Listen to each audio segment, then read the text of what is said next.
It's November 11, 2020, a day I will never forget.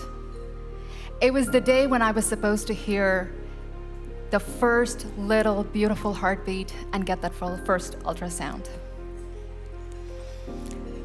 Instead, I'm lying on a hospital bed, alone, writhing in pain. And with each spasm of pain, I am convinced I'm losing this child I wished for my whole life. The nurse wouldn't tell me anything. Just wait for the doctor. Would you like something for the pain? She didn't understand. This was a pain that medicine could never reach. When the doctor finally came to see me, I searched his eyes for a sign of what he might say. And when he hesitated to look me in the eye, I knew. I knew he was going to confirm my worst fears. "I'm so sorry," he said.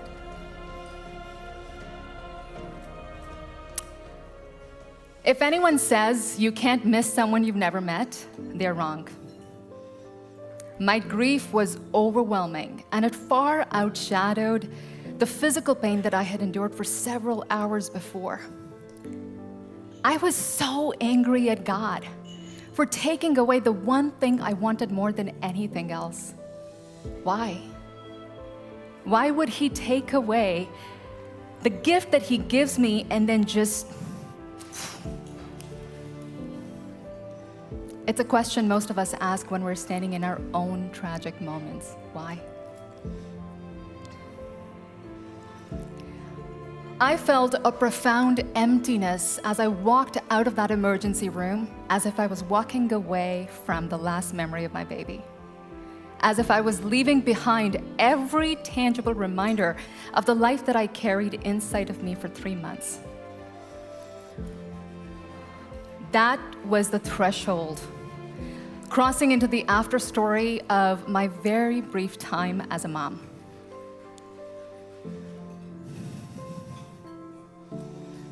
It was a dark time for me. A season of tears and trying to swim my way back. And then one day, it hurt a little less. And then the next week, a little less. It's not that the dark wasn't there anymore. It's just that the sun had somehow found its way in. It always does, you know? I found myself standing on this bridge between the dark and the light. Standing in this moment of choice, where I could pick the light or the dark. But I knew if in that moment I chose the dark, I wouldn't be able to move past this pain and misfortune. So I chose the light. What does that even mean? It means that I decided that I was going to change what I was choosing to focus on. I decided that I was going to stop focusing on the loss and start focusing on the gifts hidden somewhere in this experience. I was going to cherish the very brief time that I was a mom. I allowed myself to be so grateful for the fact that I got pregnant at all, which, given my chronic illness, the doctors had said was against all odds for me. Proving that sometimes we beat the odds, which made me wonder, maybe I had more days ahead of me of beating the odds. I decided in that moment that grief would not be the final say in my life. I would. Instead of choosing to write a story of loss, I decided to write a story of hope. And maybe my story is coming to you in a moment where your dream is not working out. I can't take your pain away. I can't even reduce it, and I wouldn't want to.